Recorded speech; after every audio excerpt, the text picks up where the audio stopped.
అసెంబ్లీకి హాజరు కాకుండా సొంత అజెండా నడిపిస్తున్న జగన్కి వరుసగా షాకులు తగులుతున్నాయి. రాజధాని జిల్లా గుంటూరులో ఒక సీటు దక్కించుకోలేకపోయిన వైసీపీకి మాజీ ఎమ్మెల్యేలు కూడా దూరమవుతున్నారు.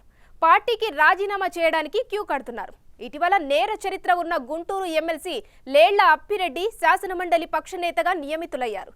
అది వైసీపీలో ముసలాన్ని మరింత పెంచుతున్నట్లు కనిపిస్తోంది. వైసీపీకి మరో గట్టి ఎదురుదెబ్బ తగిలింది. గుంటూరు పశ్చిమ మాజీ ఎమ్మెల్యే మద్దాలిగిరి వైసీపీకి రాజీనామా చేసి 4 రోజులు కాకముందే పొన్నూరు మాజీ ఎమ్మెల్యే కిలారి రోసయ్య సైతం రాజీనామా ప్రకటించటం సంచలనంగా మారింది. రాజీనామా సమయంలో ఆయన పార్టీపై తీవ్ర విమర్శలు గుప్పించారు. పార్టీకి వ్యతిరేకంగా పనిచేసిన వారికే పదవులు కట్టబెడుతున్నారని ఆయన మండిపడ్డారు. సీనియర్ నేత ఉమ్మారెడ్డి వెంకటేశ్వర్లని శాసనమండలి చైర్మన్ అన్నారని, కానీ కనీసం ప్రతిపక్ష నేతగా కూడా ఆయనకు అవకాశం ఇవ్వలేదని దుయ్యబట్టారు. ఉమ్మారెడ్డి అనుభవాన్ని పార్టీ వినియోగించుకోలేదన్నారు. ఎలక్షన్స్ అయిపోయిన తర్వాత కూడా ఇంకా పార్టీలోని ఈ పెద్దలు వాళ్ళ ఇష్టాలతోనే నడుస్తూ ఉన్నారు. పెద్దలు డాక్టర్ ఉమ్మారెడ్డి వెంకటేశ్వర గారు ఈ రాష్ట్రంలో ప్రతి ఒక్కరు కూడా తెలిసిన వ్యక్తి. ఆయన యొక్క సుదీర్ఘ ప్రయాణం, ఆయన యొక్క అనుభవం ఈ పార్టీ కూడా ఎప్పుడు కూడా ఉపయోగించుకోవాలా. అయినా కూడా ఆయన నిబద్ధతతో పనిచేయటం మా అందరం కూడా అదే నిబద్ధతతో ఈ రోజు కూడా పనిచేస్తూ ఉన్నాం. కానీ నిన్నటి రోజున ఏదైతే ఆయనకి లీడర్ ఆఫ్ అపోజిషన్ అనేది కనీసం ఆయన్ని సంప్రదించకుండా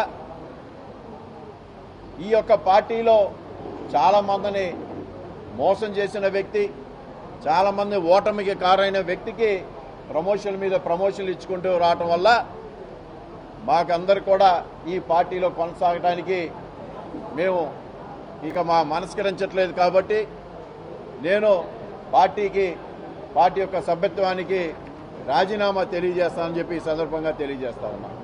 ఈ కిలారు రోసయ్య మాజీ కేంద్ర మంత్రి ఉమ్మారెడ్డి వెంకటేశ్వర్లు అల్లుడు. ఉమ్మారెడ్డి 1985లో టీడీపీ నుంచి ఎమ్మెల్యేగా రాజకీయ ప్రస్థానం ప్రారంభించారు. 1991 నుంచి 3 సార్లు లోక్సభకు ఎన్నికై 1996లో కేంద్ర మంత్రిగా కూడా పనిచేశారు. తరువాత టీడీపీని వీడి వైసీపీ బాట పట్టిన ఆ సీనియర్ కాపు నేతని జగన్ కనీసం రాజ్యసభకు పంపించకుండా ఎమ్మెల్సీగా పరిమితం చేశారు.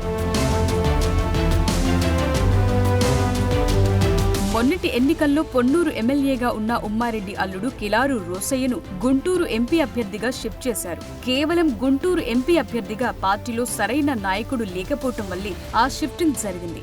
లోక్సభ ఎన్నికల్లో ఎంపీ అభ్యర్థిగా నిలబెట్టి మానసికంగా తనను కుంగతీశారని రోసయ్య ఇప్పుడు ఆవేదన వ్యక్తం చేస్తున్నారు. ఏపీ అసెంబ్లీ ఎన్నికల్లో అన్ని నియోజకవర్గాల్లో పార్టీ అభ్యర్థులకు డబ్బులిచ్చారని, కానీ కాపు అభ్యర్థులకు మాత్రం ఇవ్వలేదని సంచలన ఆరోపణలు గుప్పిస్తున్నారు. మండలిలో విపక్ష నేతగా అప్పిరెడ్డి ఎంపిక విషయంలోనూ కనీసం ఎవరితోనూ చర్చించలేదని రోసయ్య మండిపడ్డారు. మొత్తానికి గుంటూరు జిల్లా వైసీపీలో అప్పిరెడ్డి ఎఫెక్టుతో మరింత మంది పార్టీకి రాజీనామా చేసే పరిస్థితి కనిపిస్తోంది. గవర్నర్ కోటాలో ఎమ్మెల్సీ అయ్యే నాటికి అప్పిరెడ్డిపై 2 హత్య కేసులున్నాయి. తరువాత ఆ కేసులను కోర్టులు కొట్టేశాయి. గుంటూరు మిర్చియార్డ్ తగలబెట్టడం, అందులో బాధితులకు పరిహారం పంపిణీ వ్యవహారంలో ఆయనపై అప్పట్లో అభియోగాలొచ్చాయి. మిర్చియార్డ్ చైర్మన్ గా అప్పిరెడ్డి వ్యవహరించినప్పుడు అవకతవకలకు పాల్పడ్డారన్న ఆరోపణలున్నాయి. వాటన్నింటినీ పరిశీలించిన గవర్నర్ ఆయన్ను నామినేట్ చేసేందుకు అంగీకరించలేదు. అయితే ముఖ్యమంత్రి హోదాలో జగన్ రాజ్ భవన్ కు వెళ్లి గవర్నర్ను బతిమిలాడుకుని ఒప్పించుకున్నారు. తరువాత మంగళగిరిలోని టీడీపీ కేంద్ర కార్యాలయంపై జరిగిన దాడి కేసులోనూ అప్పిరెడ్డి నిందితుడిగా ఉన్నారు. ప్రైవేట్ సెటిల్మెంట్లు చేస్తారన్న ఆరోపణలు కూడా ఆయనపై ఉన్నాయి.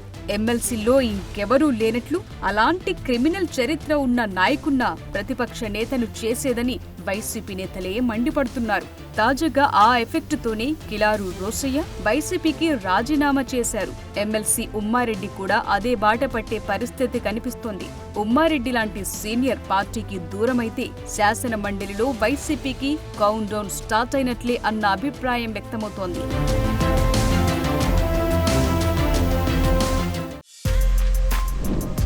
For more videos like this, subscribe Big TV channel.